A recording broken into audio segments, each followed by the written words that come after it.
Well, hello and welcome back to GearHeadGeeks, where in this video we are going to go on ahead and see if we can get a 1980 KE100 running and driving, and then maybe in the future we'll do a revival on it. But we need to get this thing going. This bike has been sitting for about, I know of at least 10 years, but I think it's been sitting 10 years before that. It's been sitting outside the Kawasaki dealership or in the doorway, and they had it just as an old bike to be sitting out there. And now it's time to get the thing running and get it going, because the owner of the Kawasaki dealership wants to ride it because they're fun. So let's get to it. We'll get this thing up and running, and we're going to do it the right way, though. We're going to do it the way that if you get a bike that hasn't been running for a long time, the things to look at, and we'll look at all of them, the things you should do to prepare to get ready, so at least when you have a fighting chance of getting the thing to run without kicking it for a million times, yada yada. So let's just get to it.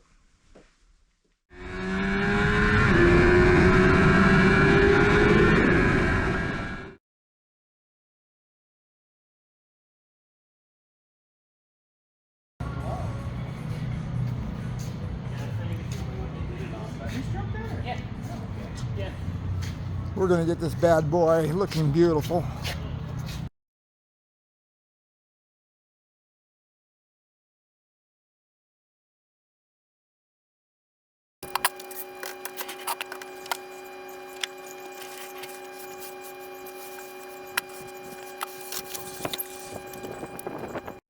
So let's take a quick lap around this our KE100 here, and yeah, I mean, at first it looks pretty good, but if we start looking close, we're going to see that there's rust coming through the tank over here.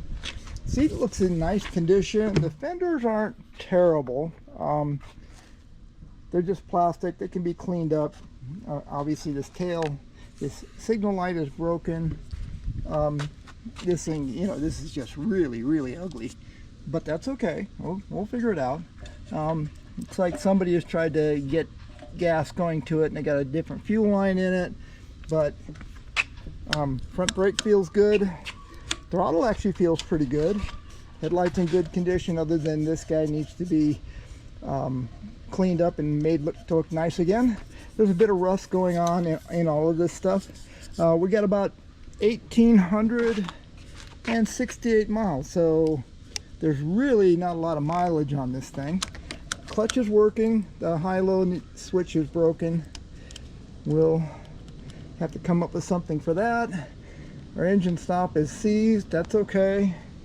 But for the most part, it's basically here. A lot of rust on this gas cap. Let's take a look under the seat. Well, I won't look under the seat at the moment. Reflector's gone on one side. Wheels don't look to be in bad condition. The chain's got some surface rust on it, but I think when we clean it all up, most of that's going to go away. There's an oil leak, but that's just probably, from the tank and whatnot.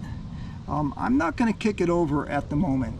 The reason for that is I think I'm going to just give it a bit of a soak. Let's give it a head start so we don't hurt anything.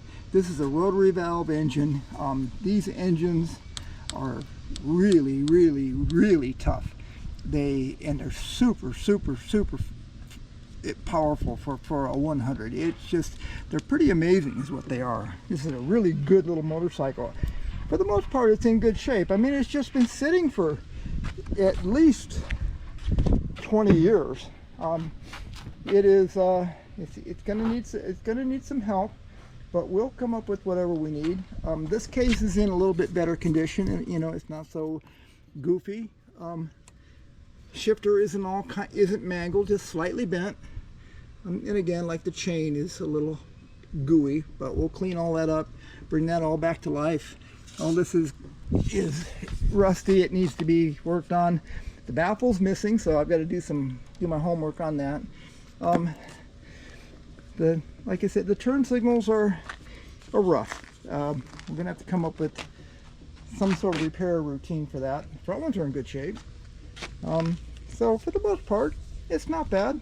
We'll bring this guy back to life. The first thing we got to do is get it running, and we'll clean it up, and then we'll get it to run, and we'll go from there. So before we do anything to our little G5 KE100, they're kind of the same thing.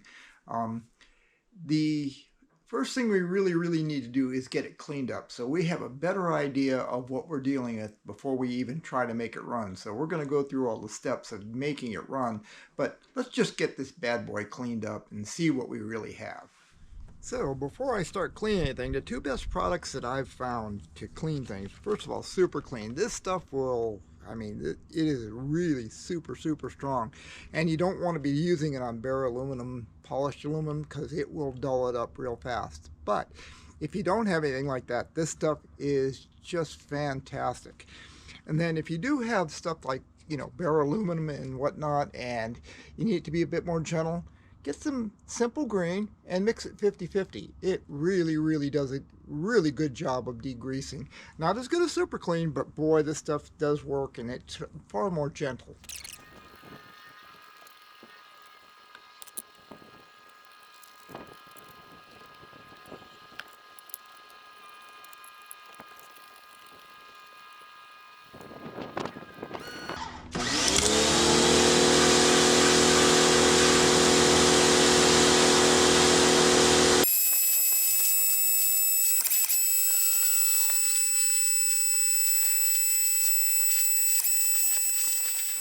Well, so now that we've got it clean, let's take a look around this guy. So the engine's nice and clean. I mean, just that Super Clean worked extremely well.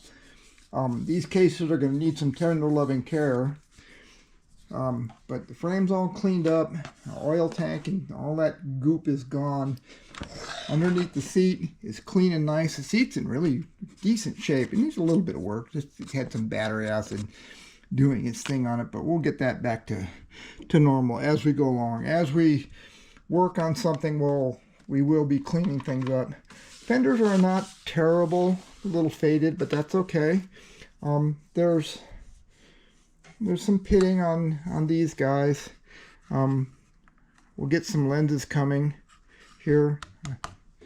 They're not in good shape. There's a like it's been burnt or something. That's very strange. Anyway, but other than that, everything's nice and clean, so we'll be pulling this off and getting at the points. But first things first, what we're going to do here is remove the spark plug and just spray some WD-40 down it. And I haven't tried to kick this bike over at all. All I did is I've taken it, I brought it home, washed it, and that's it. I haven't touched anything else. This is other than remove the tank just to get it clean underneath.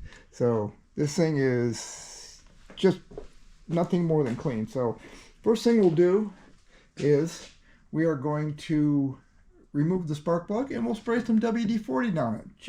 Just because. Okay, so let's remove the spark plug. This uses a 13/16 spark plug socket.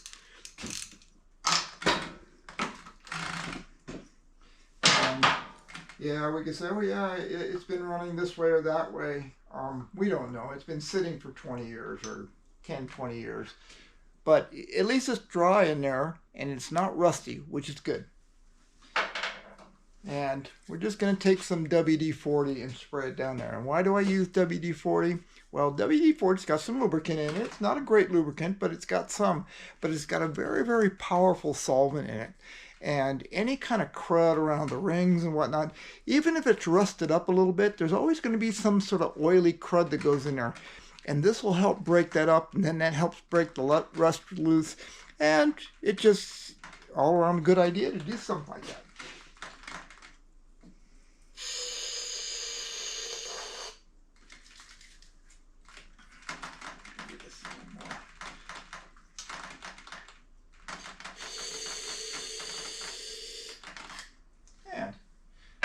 Bit in there, and And we'll just let that soak. I'm not going to kick it over or anything at this point. I just want to get some oil down in there, and we'll let it just soak in there a bit. So even though we've got some oil in here, the one thing I am going to be doing here is this bike is going to be cleaned up and nice. What I'm going to do is I'm just, as I see things, I'm just going to wipe them off, make sure they're all clean. Part of the cleaning process, make it just, you know, just making things nicer. This thing is in a lot better shape than most bikes this age. The frame is not all nicked up. It really isn't. It's gonna, you know, it's gonna need some touch up to make it look nice. There's some rust and stuff in here that have to be dealt with, but for the most part, this thing is not terrible. And we'll be working on the cases and doing polishing videos and things like that on these. And then the next thing we're going to be doing here is we're going to go on ahead and pull off this case to expose the carburetor and probably get the carb off, because it's just a good idea to examine it. Don't try to start it with all the nasty stuff in there, although we could. I mean, one of the things that we can do is take a little bit of brake clean and just spray it down through this hose and let it just kind of start working. So we'll go ahead and do that.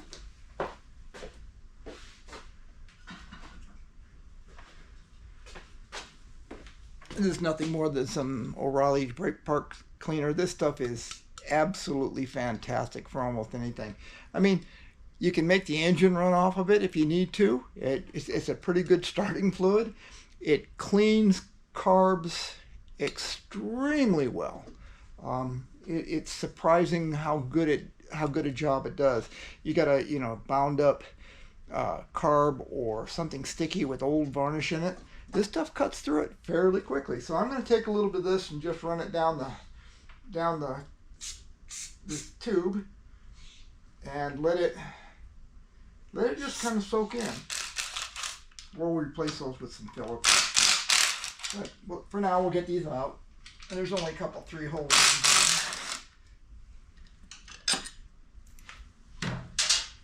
And you can pop this off like this. And it's fairly clean in there. A little bit of dirt. So the next thing we're going to do here is remove this cover to expose the magneto. And to do that, the first thing you need to do is remove the shifter. The shifter is going to need a little bit of straightening out. It's not really horribly bent, but it's not in perfect shape either. And it's coming off. Very good. A little rusty in there. Not bad. Okay, so we're going to remove this case, but one thing to make sure, this is a number 3 Phillips. Make sure you use number 3s on number 3s, number 2s, and number 2s. But don't go smaller. Just because it fits in there doesn't mean it's going to work. It's just going to mess up the heads of the screw. And the heads of these screws are not terrible.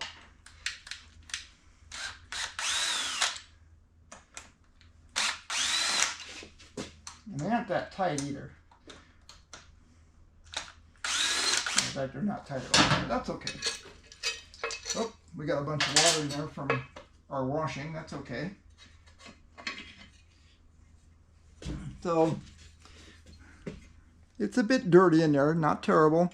There's some rust and crud, but some water got in there and loosened it up, so it's not terrible. There's some rust on here that needs to be dealt with. We'll get all that cleaned off and nice. We'll go on ahead and pull this off and clean the points and everything, because it's just worthwhile to do. It's been sitting for long enough to just, you know, and making sure there's a little bit of lube on that point cam. Let's just do it right. No reason not to.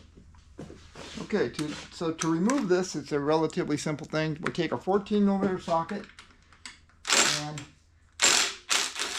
the nut will come right off. They usually aren't that tight. Now, there's a specific puller for these, and almost all Japanese bikes with magnetos use them. And it's a left-handed thread, and you just screw this guy in.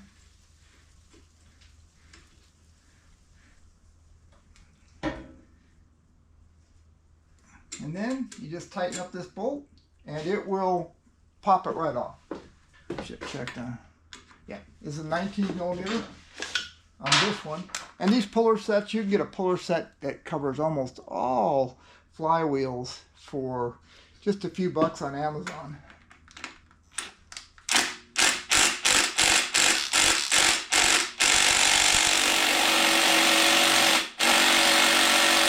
Now, if it's giving you a hard time, and that isn't a very powerful impact, I could use a more powerful one and pop it right off. But if it's giving you a hard time, all that you do is you tighten up that puller and just give it a wrap, and that pops it off. And it's a good thing. There's some rust in here that needs to go away, so we'll get that all cleaned up. We'll de-rust this whole thing. And there's some rust in here, and there's some corrosion around the points. We'll clean all that up. We'll get this all cleaned up like new, and the coils are in great shape other than this little bit of, and it's just surface rust. It's mostly coming off with my finger, which is really, really nice. We'll get those points all cleaned up, ready to go. We'll get this thing timed correctly, and it'll be dynamite. And to de-rust this guy, you see it's some surface rust in here, there's some rust here, more surface rust, there's some rust on the inside. I'm going to take some Rust-Oleum rust dissolver. It's a gel, it sticks on there fairly well. This stuff works extremely well. Leave it on for about 30 minutes and it does a very, very good job of removing rust. And another thing to do is whenever you're taking all this stuff off, just get a tray and put it all in there so it doesn't get pushed around there. And if you have multiple trays, that's even better, where you can say, oh yeah, this is left side, right side, whatever. But get yourself a tray, do yourself a favor. So I'm going to take a brass brush here and just kind of work on some of these rusty spots and a little bit of the corrosion, just to brush it off.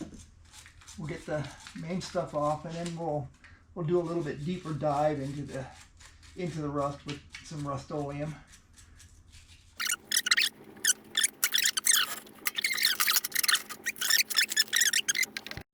So I'm going to take a Dremel here and just kind of hit it. This is a soft brass brush, and I'm just going to hit some of the rusty spots.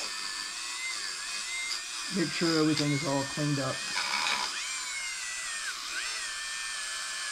The rust is coming off, and it's just starting, it just shines, so it's in good shape. And just get that crud off of there. No problem at all. But we're in good shape.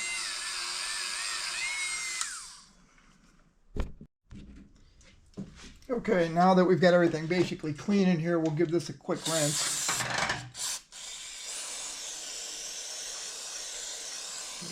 Any extra crud out of there, which there isn't a lot now.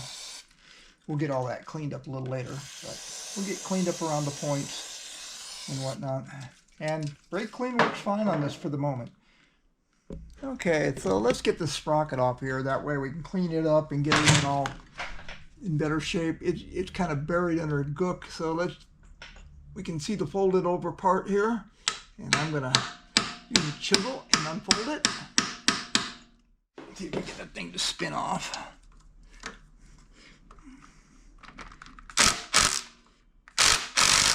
There it comes. Yeah, that's kind of messy. That's all right. Easy peasy. We'll get it all fixed up. Yuck.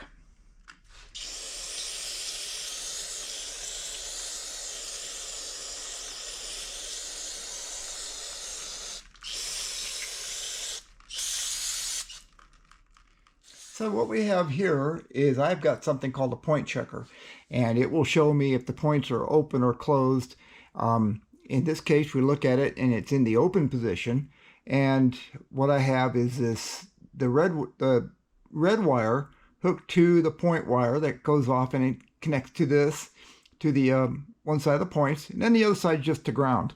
Now we show that it's open, but our points are obviously closed. So I'm going to take a screwdriver and just bridge across, and look what happens. You see the meter just goes right down to close. So what that means is the points are dirty. So what do we do about that? Well, it's really not that hard. I'm going to take something called contact cleaner, and I'll just take some PJ1 contact cleaner, and I'm just going to clean the point. Look, well, let's just go on ahead and let's spray down these points. Let's get the crud out of them. Snap them a few times, and we're still not getting anywhere. There's still some caked up crud, so we're going to need to file off some of the crud.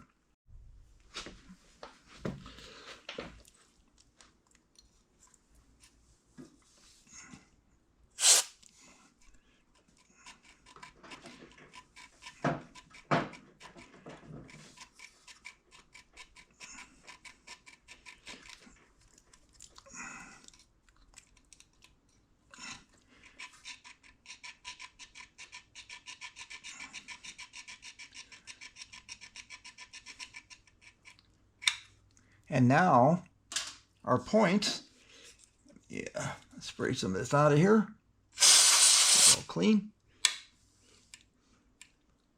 Let that dry.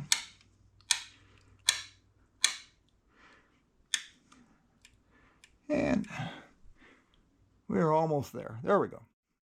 They're starting to work. It's just, we need to give it maybe just a little bit more of a scrub.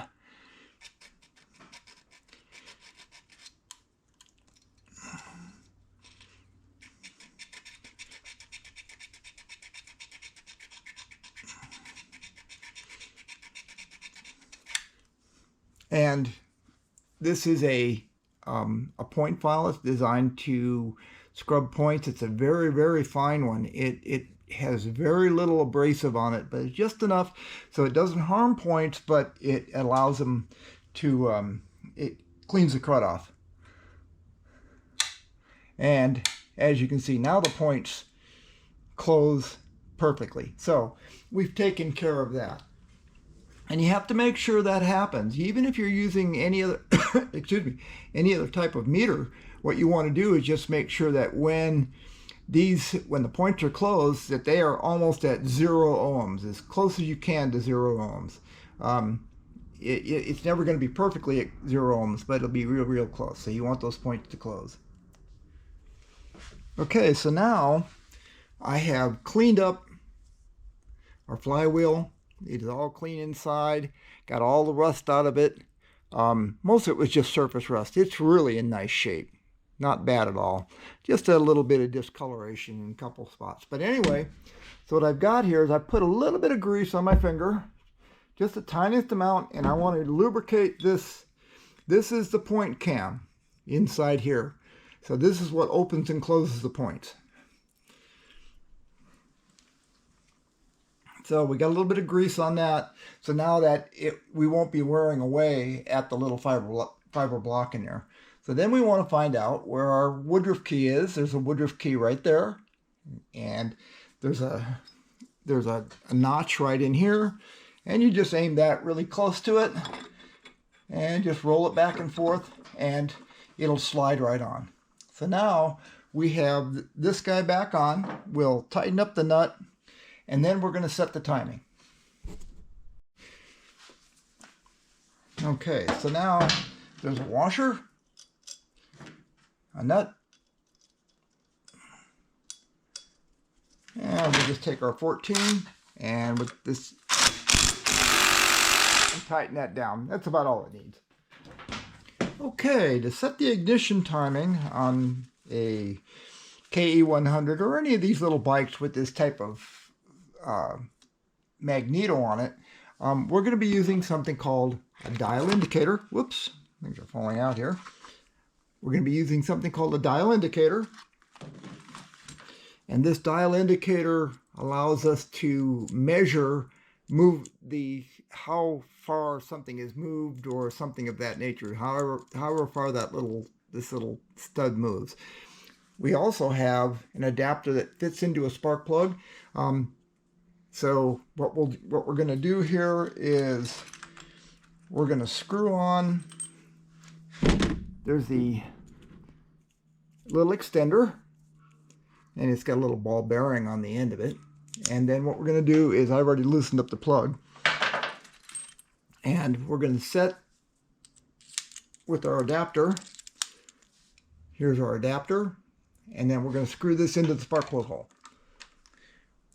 Okay, we have our dial indicator right here with our extension screwed into it, our adapter ready to go. We're going to screw it into the cylinder head, and we will then go on ahead and continue on with timing this.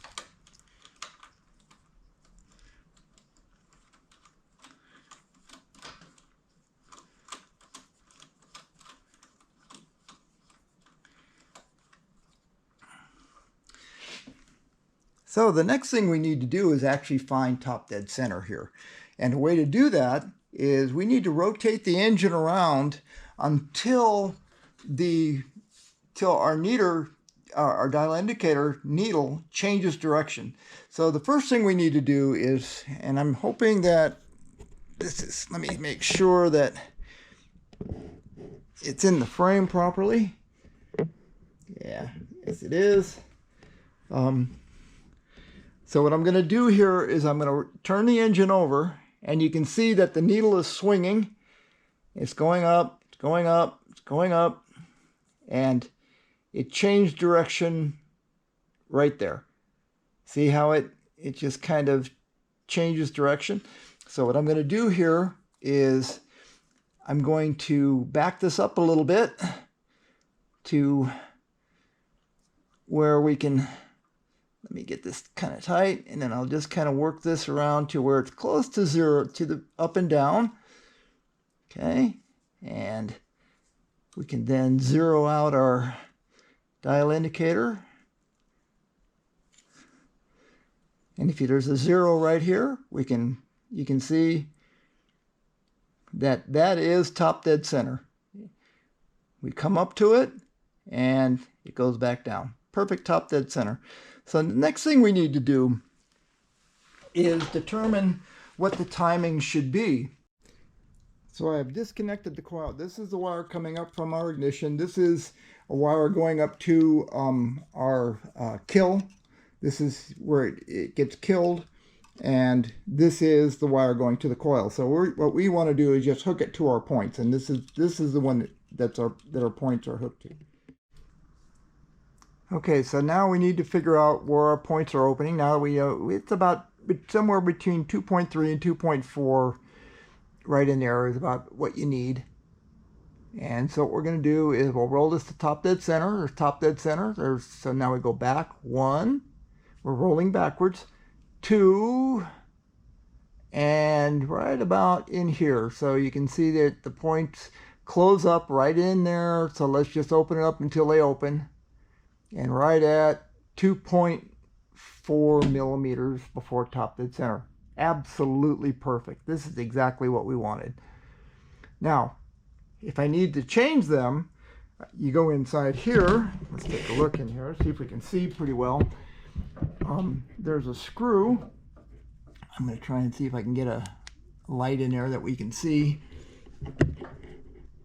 But there's a screw in there that you can, get a better angle maybe. Okay, there's a screw in there that you loosen up, and then you can, there's a little spot on the points where you can pry them open and close. In this particular case, we don't need to change them, but if you did need to, you'd loosen that screw a little bit, pry them open to give it a little more advance, close them to give a little bit more, to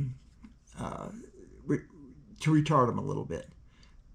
Now, what you have to remember about magnetos, there is no way to adjust the backing plate. The backing plate is etched in stone. They've got countersunk screws. It does not turn. The only way that you can set the timing on one of these is to go on ahead and open and close the points. That is it. If you just set the point gap, you'll find that your timing is off because there's a range in there. And the point gap is nothing more than to see if your, is to check for wear, to see if everything is completely worn out. If something's completely worn out, you won't get the type of gap that you need. But if it's not, it'll be fine. Okay, so I've been soaking this chain in gasoline just to get the nasty old grease out of it. We've de-rusted it. It's, you know, we're not going to replace it at the moment. We're just here to get this thing up and running, but we need a chain to be able to ride it, so I'm just going through and just giving this guy a bit of a scrub.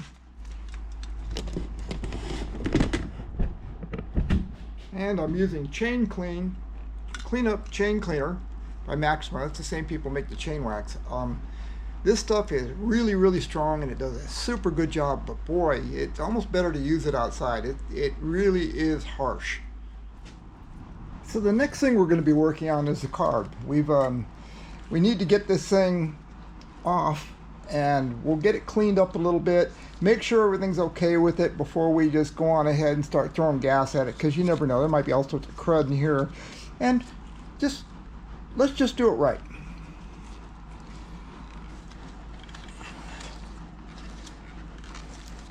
All right, there's a little rubber plug over here. You gotta be careful not to, you know, some rubber parts, when they get old, the rubber on this bike seems to be in pretty good shape, so there's this rubber plug. All right, we'll get that fixed up. We'll get a slotted head screw in there. But what needs to happen now is we're just going to go on ahead and pull the carb off. Okay, we'll pull the fuel line. Now there's a couple things we do. What we're going to do is we're going to take this, and boy, this thing's really tight. Let's see, we got it. We're going to pull the slide out, and we're going to pull the choke off. I could pull this knob off here, but I want to look at the choke anyway. It's not a choke, it's an enrichener. We'll take a look at it, and that's a 12 millimeter. It's always a 12 millimeter on these guys. And it was loose anyway, so we needed to do that. Not really on there tight. Okay, so our slide is off, and what we want to examine is the little rubber on the bottom of this, because if that rubber gets too hard, it won't seal off, and if it doesn't seal off, it will enrichen like crazy all the time. Okay, now that our carb is off, there's a couple things we already did. We have already sprayed down the cylinder with WD-40, and I hadn't moved it at all, so now is the time to actually just try and kick it over just a little bit. Our spark plug is out. The reason I want to do that is I want to look at the rotary valve inside, and we're gonna, let me aim the camera better if I can. Maybe you can see it in there. Okay, and if we look inside, you can actually see inside the engine, and boy, it is clean in there. Okay, so now what I'm going to do here is I'm going to roll this over very gently, and we're going to see a valve close up in there. You see that? It kind of closed up, and it's got oil on it, which is nice. A lot of oil on it. This is really good. Well, maybe not so good. It could be that there's a bad seal in there, but that's okay. But at the moment, there's plenty of oil in there, and a lot of that could be the WD-40 I sprayed around in there. That's probably what it is, because it looks really liquidy. But our rotary valve looks great, so that's good. That's good news. Okay, so it's now time to move on to our carburetor, and look, we're missing a screw out of this one already. Got some strange screws in it. Somebody's been in here fooling around, that's for sure.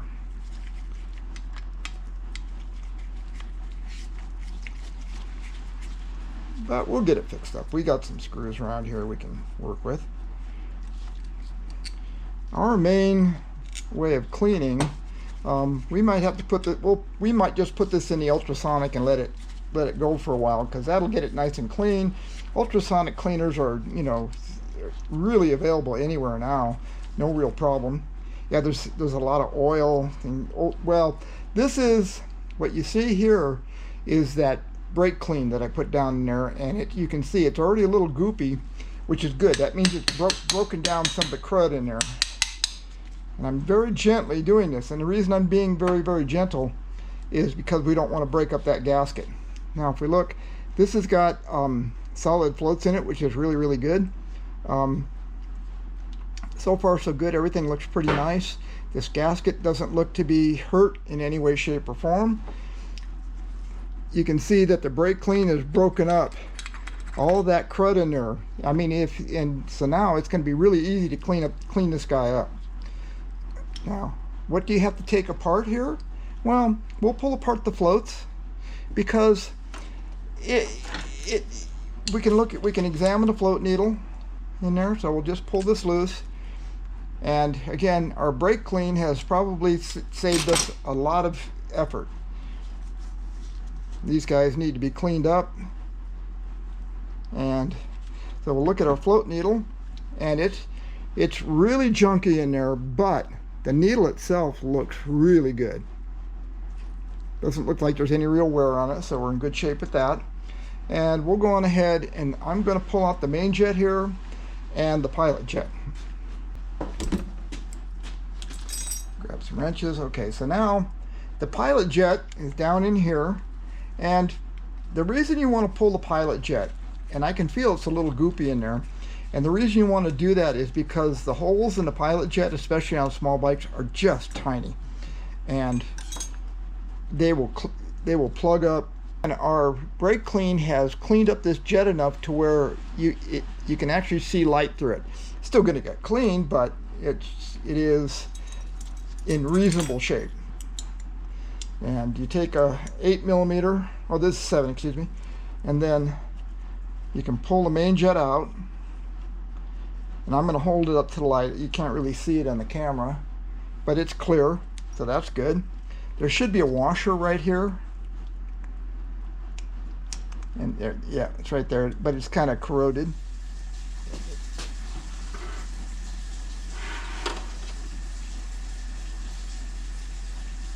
Okay, so in our ultrasonic cleaner, we're going to be using this ultrasonic cleaning solution.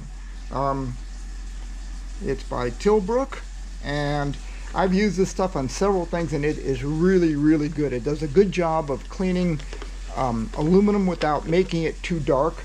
A lot of cleaners will attack the aluminum, and if you want your carburetor to look good, you don't want that to happen. So this works real well. And then sometimes I'll use some aluminum brightener on the carb, just for a few seconds, just to kind of clear things off. But let's get some soap in this thing, and that's pretty concentrated.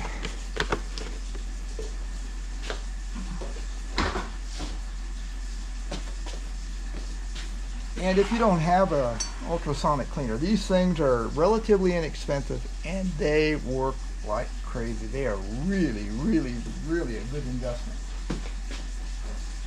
I didn't do a good job of cleaning this off the last time I used it either, so I had to do a bit of a cleanup, but that's okay. So now we can just take our carb and we just plop it in there. And what I like to do is I just take the bowl and I put all the parts in the bowl because everything wants to fall into the bottom because the mesh isn't that great. So just take all your parts, put them in the bowl. Big parts you leave out. Here's a screw, and the floats just are going to float, so you may as well just put them in there and let them soak away. And then we take this and we put it in so that it fills and sitting at the bottom. Very simple. This is not rocket science by any means. You can take this, let those floats float around in there, and then I have to plug things in. Hopefully I don't get electrocuted here because my hands are, let me get dry off my gloves a little bit. Not the smartest thing to be plugging in 110 or 220 if you're in a place that does 220.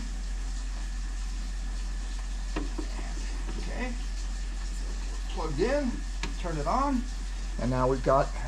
And so what I'm going to do here is I'm going to set up the temperature to, now it's showing the actual temperature is 43 degrees centigrade. And the reason for that is I put hot water in this. So we'll just go up to about 50. Now let's go to 55, why not?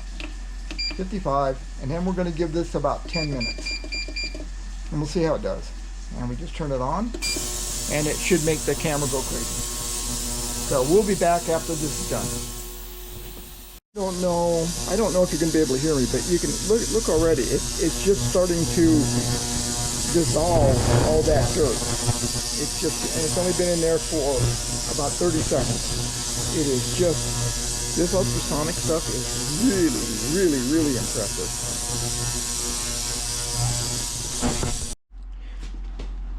Okay, we're pretty much done with this. We'll pull out this tray, let everything drain off. We'll give everything a good rinse. Get all the soap out of there, get the car back into a nice position again.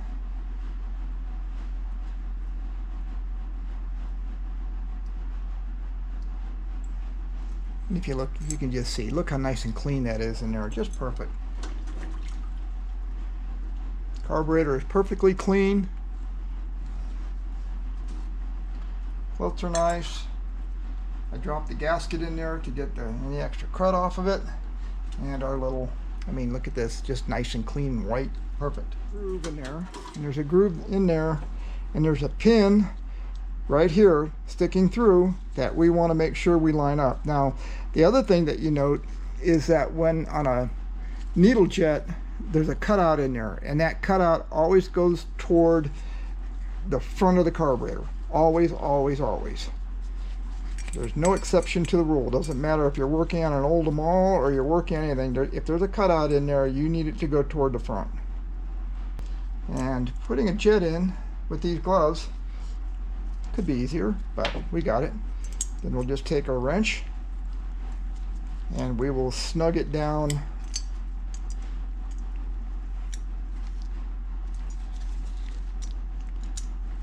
not overly tight, but snug. And then we have to look at our pilot jet, but there's holes in the side of the pilot jet, and you have to make sure that those are clear. If they're not, it will not idle properly, and I can see light through them, and I can see light through the pilot. The pilot jet is super small, and if it's plugged up, what you need to do is take a piece of stranded wire, and just take a piece of stranded wire. Don't use any kind of a file or anything on any jet. It ruins them. So anyway, we'll get this guy in there and screw it back in.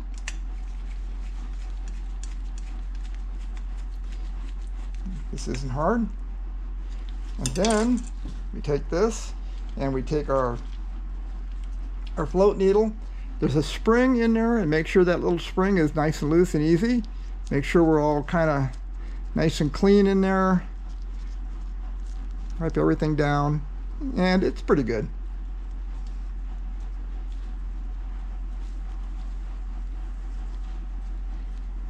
And then we look at our floats, and make sure there's any extra crud on there. We just kind of brush it off. No, it's just kind of there. Then we'll take our floats, put them back in.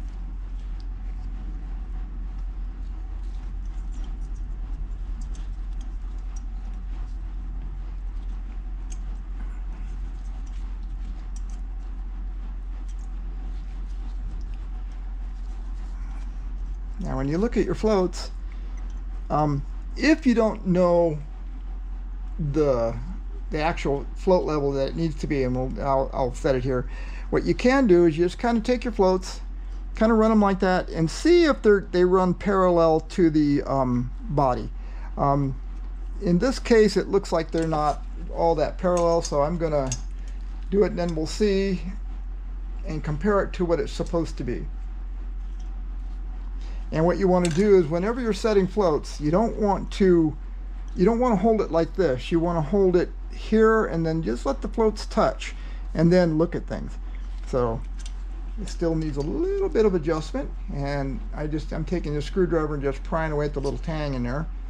And now when I look at it, they're angling up a little bit, so I need to push it down ever so slightly. And that looks about level. So now I'm going to take a pair of vernier calipers. I'm going to set the vernier calipers for 20 millimeters is what this is supposed to be. And if we come in here and look, you're going to see that it is perfectly at 20 millimeters, and I just did that by eye. We got 20 millimeters here. Make sure both sides are the same, and we are all set to go. Just by making those level, it came out to exactly 20 millimeters, which it's supposed to be. Okay, so our floats are set, our jets are clean, everything is in good shape. The only thing that we need to deal with now is this gasket, and it looks like somebody had tried to goop up some of this thing to stop it from leaking at one time, so I'm going to try and get as much of that stuff off without hurting the gasket.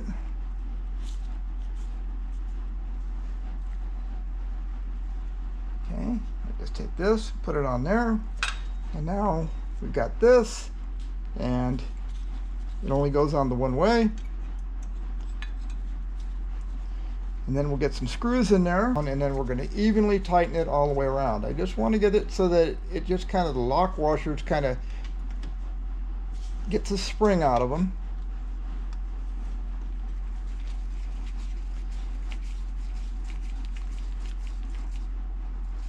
Okay, and now I'm going to snug that down fairly well. I'll go crossways and then cross over to here and cross over to here. And now all 4 screws are tightened down properly. We're going to avoid as many leaks as possible here. So now our carburetor is all cleaned up, ready to go, and we've given ourselves a fighting chance to get this thing to start up fairly easily. There's a fair amount of oil in there. It looks like somebody oiled down this engine at one time. They oiled down the chain and the engine, so that's really a good thing, even though it's going to be kind of a smoky reunion. But we're in good shape. The carb is ready to go back on. And I'm going to go on ahead and drill out this. There's a plug in here that is that covers over the air screw for emission purposes. We need to get this plug out of here so we can adjust the air screw properly.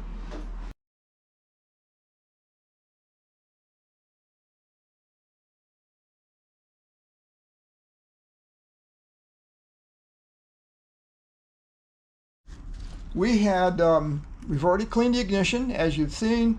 Now we're going to take a spark plug and we're going to check to see if we have spark. And this is the plug that came out of it. And we'll put this in and we'll put it on the head. And we know that the engine turns over. So we are going to, the thing is, there's no ignition switch in this. And the way that these work is the ignition switch basically just grounds out the coil. So if you pull the ignition switch off, which is, I mean, it makes it easy to start a bike without an ignition switch. Pull the ignition switch off, it will run, it will spark, because you've got just the one coil wire going up to here, and then there's one wire going up to this, to the handlebar switch. So what we're going to do here is, this is all hooked back up. Let's just give this, let's see if we got spark. And look at that. I don't know if you can see it, but we've got really good spark. And then I'm going to turn off the handlebar switch and turn it over. So, and look, no spark. Turn the handlebar switch back on, and away it goes. And the only thing that this handlebar switch is, it acts like the ignition switch. It just grounds it. So we're in good shape with that. We have spark. Our carb is clean. We're correctly timed.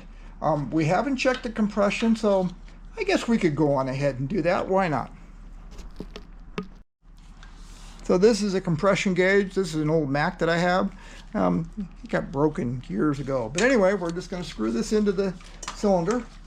And it's relatively simple to do. You just screw it right in where the spark plug would go. All right.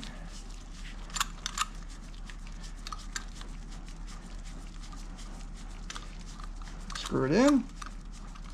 All right, get snugged up. So as you can see, it's here. So now what I'm going to do is I'm going to climb up, and there's 2 things I need to do when I kick it. I need to make sure that the throttle is wide open, because if it's not wide open, it can't get any air and we can't get a good compression reading on it. Now this has got some oil in the cylinder, so it should read fairly well.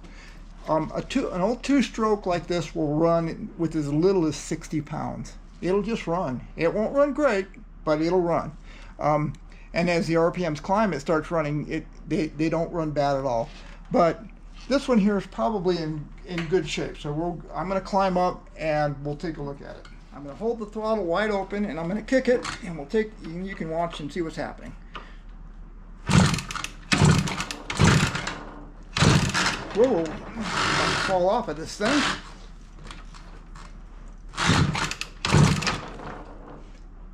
And as you can see, we've got 120 pounds. This thing is going to run great. 120 is really, really good for one of these. Okay, so there's a gas bottle right there with some gas in it. There's a little valve over here. And then I'm going to hook up one side of this to our carburetor. I'm going to pull up the... Okay, so now that we've got the timing all set, our the points work, we got good spark, we've cleaned the carb, everything should be in good shape. The bottom end is, when I looked inside, I could see the rotary valve, and it's just full of oil in there. The whole thing is just completely full of oil. Somebody oiled down this engine, which is a good thing. It kept it in good shape, but it might give us some issues when we go to start. But we'll see what happens here. I'm going to pull this plug out. I've only got it in finger tight at the moment because it's probably going to come in and out quite a few times, and just me fiddling around with it, I got that much. This is just oil. It doesn't even smell like gas.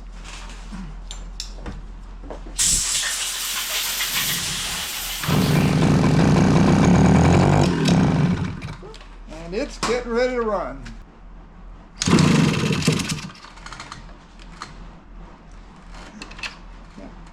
So this is actually the second kick. That was the second kick. Here's the third.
So when I first started it, I had the choke on, and I did that, and I left it on purposely so that it would get extra fuel in there to help wash out some of that oil. I just needed to keep it running, and now the oil has been kind of diluted with gas and whatnot, and it's actually starting to clear out pretty well. We got a runner. Need the door slam closed. I need to air this place out. Okay, now that we've let it blow out a little bit, and the engine's a little warm, and so we'll just turn it on, and let's just see how easy it starts when everything is put together properly. Our timing is good. Remember, now we got all that crud blowing out of it. Our carburetor's in good shape. It doesn't leak. It doesn't do anything. And here's what it takes to start it.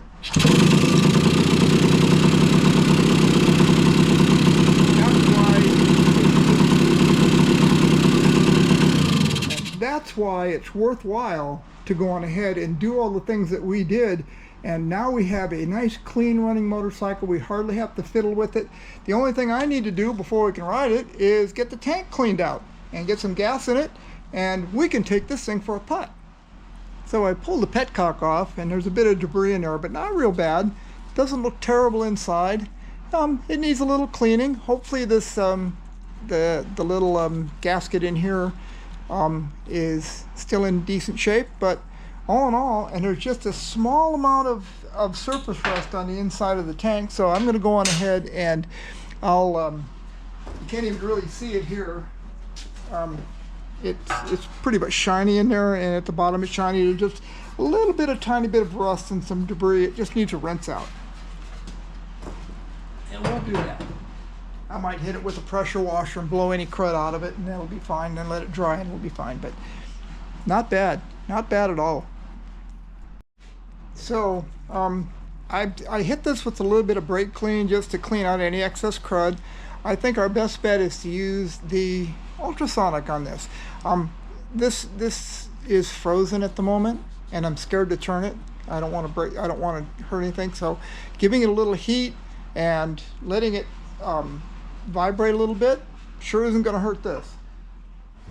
Okay, so after we've put the petcock through the ultrasonic, we've got our little.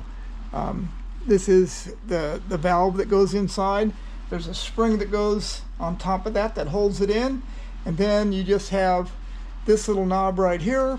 And the way it feels right now, that O-ring is shot. So I'm going to replace that O-ring, and we should be able to put the petcock back together. And then once that's back together, we can put some gas in it and maybe go for a ride.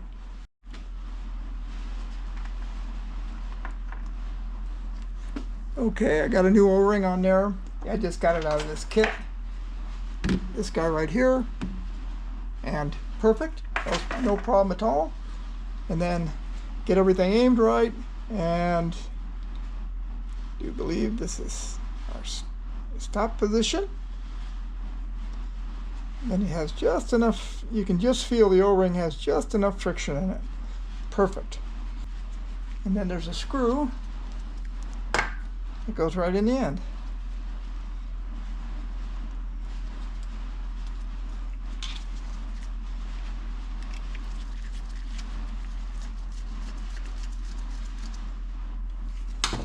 And it's nice and smooth, nice and tight. So the way we test this is I've got it in the off position, and I'm just going to blow on this big tube, and I get nothing through it. I put it to on, it should blow through, which it does, and reserve, it should still blow through. So we've got it correct. Everything is all clean and nice. The only thing that we need to do is put on our float bowl, or excuse me, our petcock bowl, and we'll just snug it down, and we are ready to put this on the tank. So I put the tank on the bike. I cleaned it out. I just blew out and gave it a quick flush. It's completely dry in there, shiny and nice inside. So what you do when you want to get these to work is this is kind of like a Heim joint. This is left-handed thread and this is right-handed thread. So what you do is you get a bunch of threads showing here, and you just take it, you put it up inside, then you get it started. Not a lot of room on this one, but you get them but started, and then what ends up happening is they start squeezing themselves together.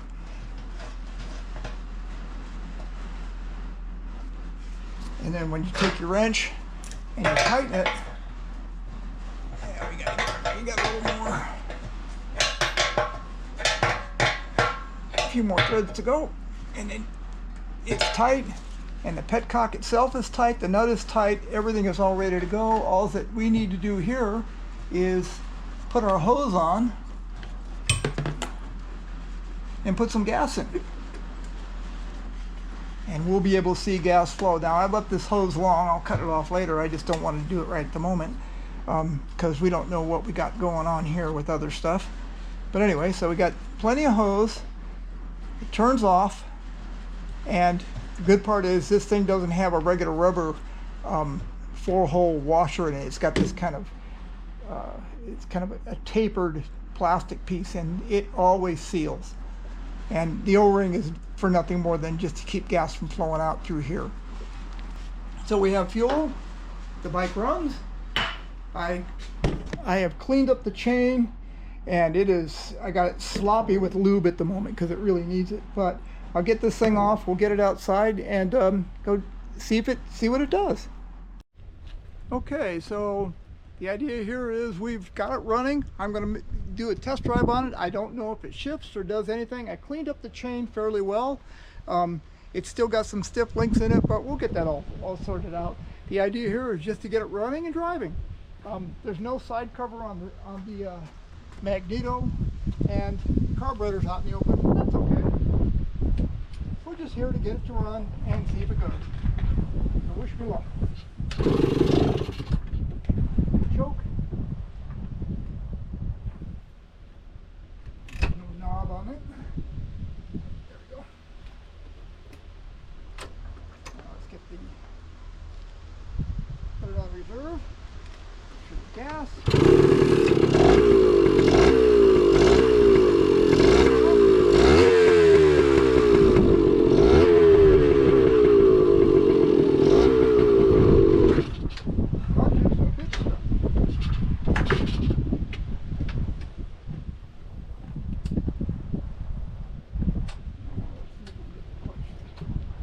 A little bit here.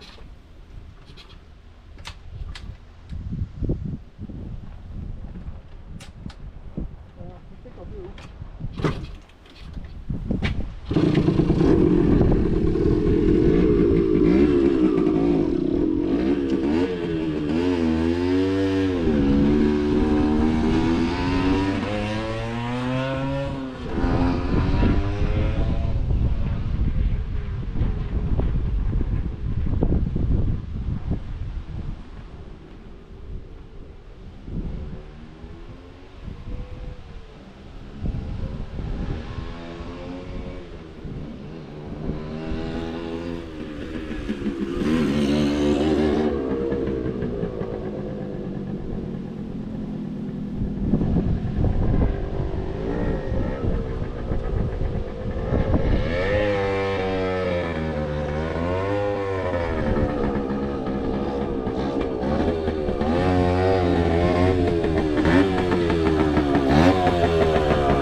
Make some more noise, which is good.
Have it. This thing runs great. Needs a baffle repaired, but not bad at all. Not bad. I thought it had lost the baffle, but it was just jammed inside. So I need to weld in a new end to it and everything. So we'll fix all that. The chain will start loosening up a little bit, but it runs. Hey.